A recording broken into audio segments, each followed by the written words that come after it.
If Israel and Iran go to full-scale war, the world won't just watch it happen, it will bleed with it. And yet, here we are, watching, waiting, clicking, commenting, like it's a Netflix series and not a horrifying prelude to a catastrophe that could redraw the map of the Middle East and ignite something none of us are prepared to face. This is not a regional skirmish. This is a ticking time bomb with global consequences, a war that will not be contained. A conflict already overflowing into neighboring nations, into global markets, into our politics, into our living rooms. But what do most people do? Argue on social media, pick a side like it's a football match, blindly defend their team. While babies are buried under rubble, while schools become morgues, while truth becomes a casualty even quicker than the civilians caught in the crossfire. And that's why this speech isn't just a commentary, it's a warning, because what's happening between Israel and Iran right now is not just about religion or politics or power. It's about how quickly humanity can unravel when hatred becomes policy and silence becomes complicity. So if you've ever said, "I just want the truth," then stay with me, because in the next few minutes we're going to rip through the lies, expose the hypocrisy, confront the double standards, and most importantly, demand the one thing that everyone seems to have forgotten: basic human decency. This war has already started. The question is, are you just going to watch it, or are you going to wake up? The world isn't sleepwalking into war, it's sprinting toward it, with its eyes wide open and fists clenched, blindly charging into a disaster of its own making. This isn't some slow, boiling regional tension. This is a geopolitical time bomb ticking louder with every missile launched, every speech given, every grave dug. What's most terrifying isn't just the capability of destruction. Both Iran and Israel possess it. How astonishingly eager the rest of the world seems to be to ignore what's happening right in front of them. You would think, after decades of watching the Middle East bleed, after the horrors of Iraq, the rubble of Syria, the siege of Gaza, we'd learn. But no, we're back in the same theater of violence, and once again, the audience is clapping along, thinking this is someone else's story. It's not. This time is different, and not in the way the armchair analysts smugly claim. This time, the stakes are apocalyptic. We're no longer dealing with proxy skirmishes or limited strikes. Iran is no longer whispering behind the curtain.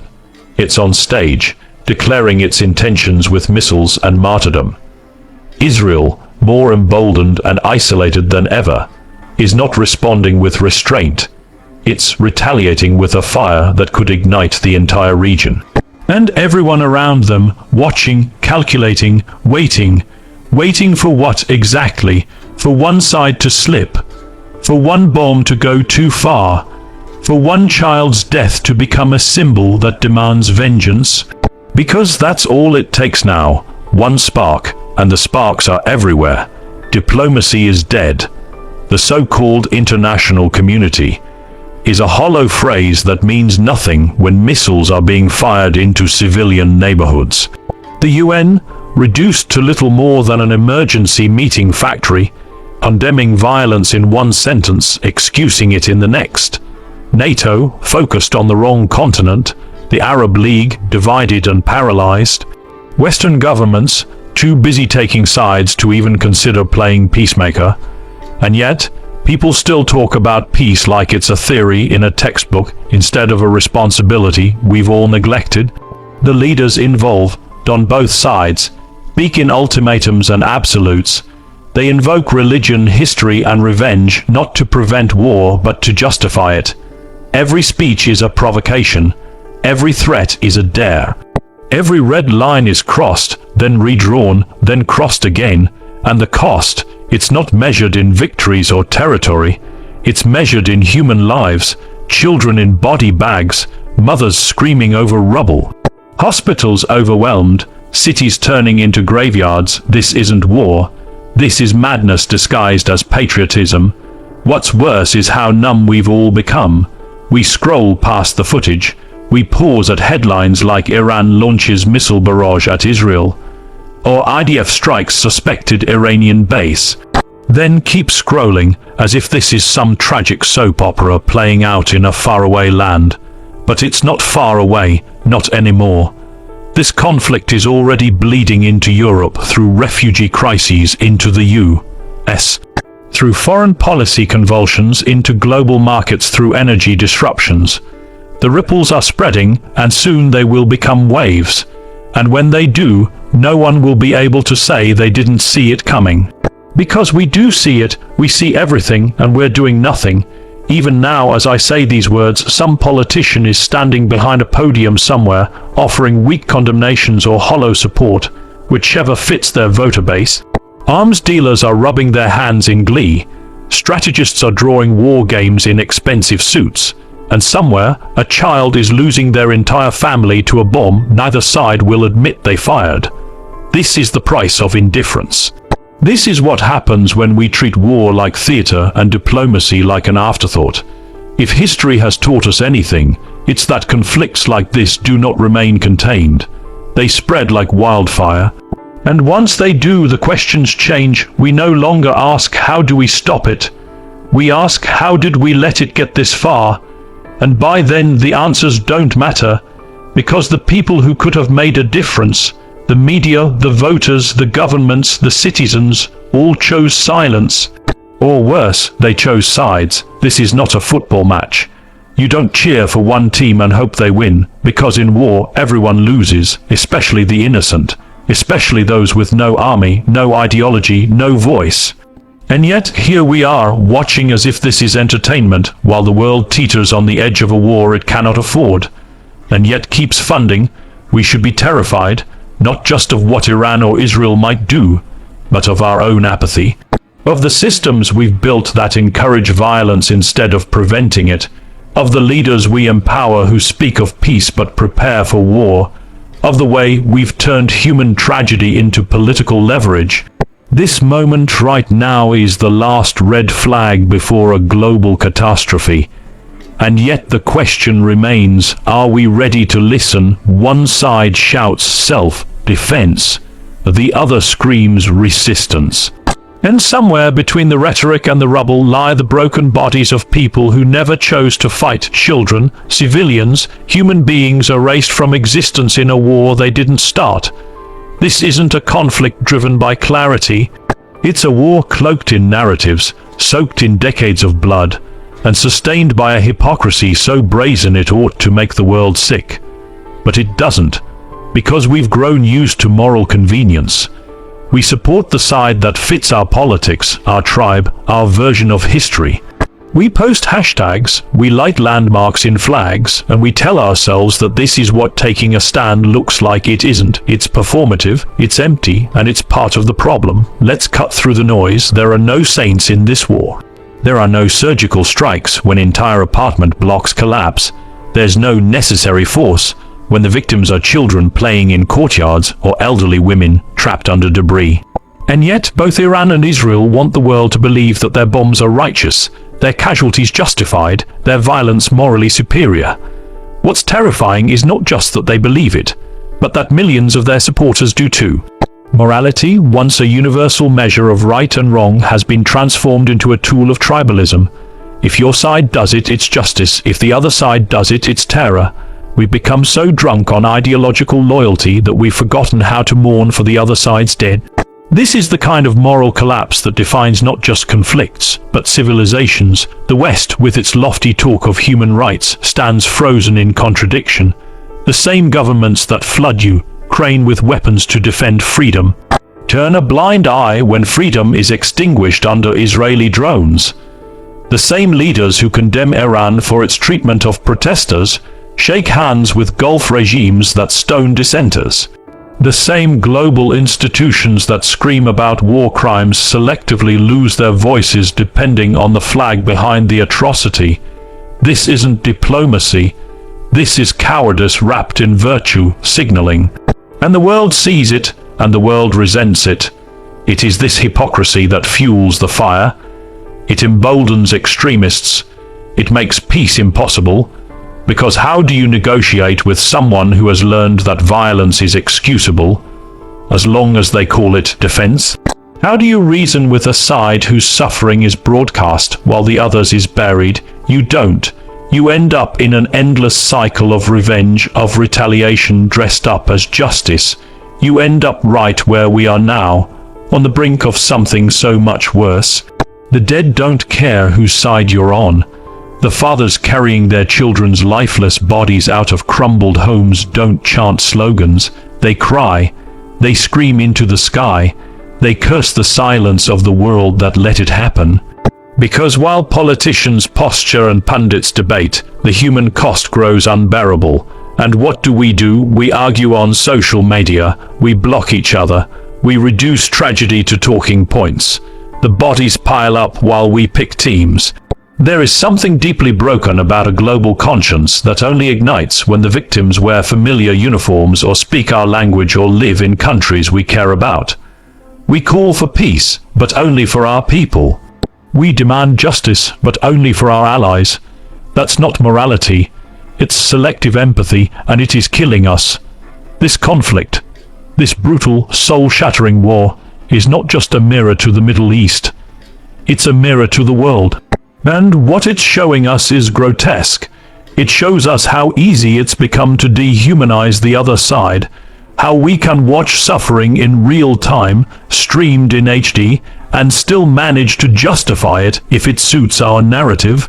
It shows us that for all our technological progress, all our education, all our civilization, we are still capable of incredible cruelty as long as we believe we're right. But here's the uncomfortable truth. Both sides believe they're right. And both sides are wrong because they have allowed their righteousness to justify the destruction of life. And the rest of us, instead of acting as a moral compass, have become cheerleaders for carnage. If you've ever uttered the words "never again," ask yourself, what exactly did you mean? Because it's happening again, not in black and white footage, not in history books, but right now on our phones, on our timelines, in our silence. And if we continue to look away, if we continue to pick and choose whose lives matter, we are not just failing as citizens of the world, we are failing as human beings. The media was supposed to be the watchdog, the voice of the voiceless, the light in the darkness, but instead it's become a loaded weapon, pointed squarely at the truth. In the conflict between Israel and Iran and all the destruction that spills from it, the media has not just failed in its duty to inform and balance, it has willfully chosen sides. And in doing so, it has stopped being the observer and become an aggressor. Make no mistake, this isn't journalism anymore. This is narrative warfare, and the victims aren't just those in the war zones. The victims are all of us. Look at how the coverage shifts depending on who fires first, or at least who is said to have fired first. Watch how quickly a civilian death becomes a regrettable casualty if it's committed by the side the outlet quietly supports. Watch how entire towns are erased from maps when they don't fit the storyline. Watch how carefully chosen language sanitizes war crimes, targeted strike, instead of bombing a hospital, neutralizing militants, instead of killing a father who happened to live next door. This isn't news. This is marketing. This is propaganda with a suit and tie, and the public, we're drowning in it, fed a diet of outrage and tribalism, lied to by omission, spoon-fed visuals that provoke anger without context. We don't get clarity, we get clickbait. We don't get reporting, we get confirmation bias. Networks know exactly how to make you feel something, not empathy, not understanding, but anger, because anger gets views. Rage drives shares, fear keeps you tuned in. It's not about facts, it's about feelings, and they are manufacturing those feelings like arms dealers sell bullets, in bulk and without shame. Let's be honest. If you consume the wrong 5 headlines, you'd think this entire war started last Tuesday. You'd think one side just woke up and decided to bomb the other. You'd never hear about the years of tension, the blockades, the assassinations, the covert operations, the sanctions, the betrayal of peace agreements. Because that's not sexy. That doesn't fit into a 90-second video or a viral infographic. And that's the problem. This war is centuries deep, but the media delivers it to you in tweets and sound bites. Even worse, there is no consistent standard. One country's retaliation is another's terrorism. One side's resistance is another's fanaticism. The exact same act, firing a missile, targeting infrastructure, launching a drone, will be painted as brave or barbaric, depending on which logo is on your television screen. CNN says one thing, Al Jazeera says another, Fox News says the opposite, and social media becomes a bloodsport where facts are irrelevant and outrage is monetized. And don't be fooled into thinking this is all incompetence. It isn't. This is calculated. Newsrooms aren't neutral anymore. They're political tools. Some are state-controlled, others are agenda-driven, and all of them are chasing one thing, influence, because in this age, influence is power. If they can make you believe something, they can make you vote a certain way, fear a certain group, support a certain war, and once you're emotionally hooked, it doesn't matter what's true, you'll follow their line like a zealot. That's not journalism, that's indoctrination. Meanwhile, the real stories of families destroyed, of villages caught between rockets, of brave voices demanding peace are buried, because they don't drive engagement. They don't enrage enough people, they don't fit the frame. A mother sobbing over her child's grave isn't newsworthy, unless she's on the side that boosts ratings. We've reduced human suffering to editorial currency. And let's talk about social media, because it's worse there. It's a battlefield of misinformation. AI-generated images, deep fakes, out-of-context clips. Everyone with a smartphone becomes a war reporter, and no one verifies anything. Videos go viral before facts can catch up. One tragic photo can spark global outrage, even if it's from a completely different war, a different decade. But by the time it's debunked, the damage is done. The mob has already moved on.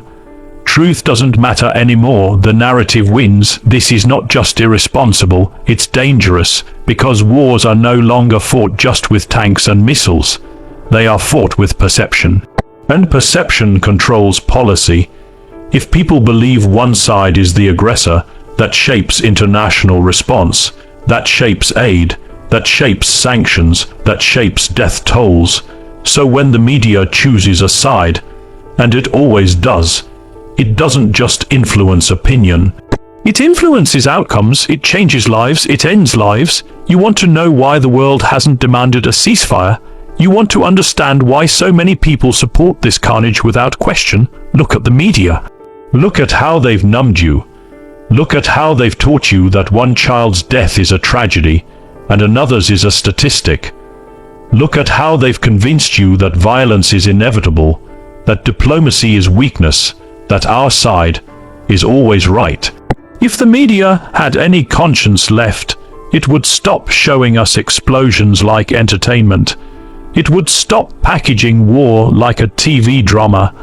It would show us the full, brutal, unfiltered truth of both sides. Of all sides. Until then, it's just another weapon in the war. If you think this war is just between Israel and Iran, you've already missed the point. This isn't just a clash of two nations. It's a global power play where innocent lives are sacrificed like pawns on a political chessboard. This is about influence, control, alliances, oil, religion, dominance, and most of all, narrative. Everyone is playing a role. Every government, every military pact, every so-called peace envoy. And while bombs drop and cities burn, world leaders are shaking hands in boardrooms, signing deals, calculating risks, and asking themselves one question: how can we benefit from this chaos?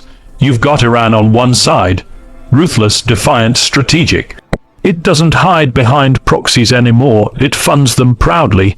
It fuels the region with weapons, ideology, and ambition. It sees itself as the heart of resistance, the voice of the oppressed. But let's be honest, Iran isn't interested in peace. It's interested in power. It uses conflict to distract from its domestic repression. It uses the plight of others to polish its own image. It sends drones into neighboring nations while jailing protesters in its own streets. And then it dares to lecture the world about morality. And then there's Israel. armed to the teeth, backed by the West, led by a government that seems more interested in flexing its military muscle than seeking any meaningful dialogue. Israel talks about existential threats, about defending its people, and yes, that threat from Iran is real. But defense doesn't mean destroying entire neighborhoods.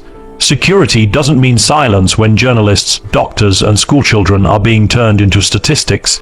This isn't just defense, it's domination. A nation that was founded on the ashes of persecution cannot justify persecution in return. And yet, here we are. But again, if you think this is just about them, you're blind to the real danger. Look to the east. China is watching carefully, opportunistically. It doesn't need to pick a side. It just needs to wait until the West burns itself out, distracted and divided. Every airstrike, every destabilization, it creates space for China to expand economically, diplomatically, militarily. They'll offer to mediate, but only to manipulate. They'll speak of peace while buying oil and selling surveillance. They play the long game, and this war, this chaos, is giving them exactly what they want, a fractured West. Now look to Russia, emboldened by the world's paralysis over Ukraine, thrilled to see global attention shift to the Middle East. The Kremlin thrives on global unrest. It backs Iran when it suits its interest. It antagonizes Israel when it's useful. But mostly, it feeds the narrative that Western intervention is imperial hypocrisy. And who can argue? When NATO reacts to one war with urgency and to another with indifference, when human rights are defended in one region and ignored in another, the double standard isn't just obvious, it's weaponized. The United States, let's be honest, it's talking out of both sides of its mouth. One minute it's calling for restraint, the next it's greenlighting weapons shipments. One president says peace is a priority, the next signs multi-billion-dollar arms deals. The U.S. can't decide if it wants to be the global referee or the top scorer. And until it picks a lane, it's part of the problem. Because leadership without consistency is just noise, and noise doesn't stop wars. Meanwhile, the Arab world is divided. Some nations back Iran quietly, out of shared sectarian ties. Others make secret deals with Israel, driven by economics and survival. But very few, if any, are using their influence to actually force peace. They release statements, host summits, offer prayers, but they won't risk political capital to challenge the bloodshed. Why? Because war keeps people distracted. And distracted people don't ask questions about corruption, inequality, or repression. So what we're left with is this, a world of powerful nations all circling this conflict like vultures, feeding on the chaos, fueling it when needed, profiting from it always, and in the middle of it all, human beings, actual lives, trampled underfoot by political ambition. This is not a war of necessity. This is a war of choice, and not just for Iran or Israel, for all the players on the board. Every leader who signs a weapons deal, and every diplomat who refuses to demand accountability, and every government that funds this madness while preaching morality, they are complicit. They are architects of this horror show. And history will not forget them, but maybe worst of all, we won't forget them either, because in this digital age, every decision is documented, every cowardly silence is recorded, every act of war-mongering is immortalized. And when this war finally ends, because eventually even the most brutal conflicts do, there will be a reckoning, a political one, a moral one, a human one, and the world will ask, who let this happen? Who watched the chessboard drip with blood and kept playing? We've become desensitized to death. That's the real tragedy. When the news breaks that a missile has hit a residential building, we don't flinch anymore. We scroll past images of blood, stained floors and smoke, covered infants like we're watching a trailer for the next disaster movie. We hear the words collateral damage, and our eyes don't even twitch. We talk about this war like it's a game of strategy, who gained ground, who lost territory, without ever reckoning with the horror beneath the statistics. But this is not a game. These are real people. And the cost of this war is more than the headlines will ever tell you. A child who loses both parents in a single explosion doesn't care about the geopolitical context. A woman giving birth under bombardment isn't thinking about who violated which treaty. A doctor performing surgery by flashlight because the power's been cut doesn't pause to consider which side started it. These are human beings who are being chewed up and spat out by a conflict they never chose. And we've turned their suffering into background noise. Death tolls are reported like weather updates, dozens dead in Gaza, casualties in Tel Aviv, protests in Tehran. And then we move on to the sports highlights. The real cost of this war is not found in government briefings or military statistics. It's found in the eyes of a father digging through rubble with his bare hands, trying to find his daughter. It's in the cries of a child whose home was there 1 minute and gone the next. It's in the silence of a classroom that used to echo with laughter, now reduced to dust and ash.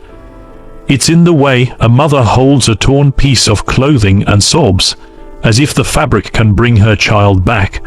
You can't quantify this, you can't reduce it to charts, but it's happening every single day, and the trauma,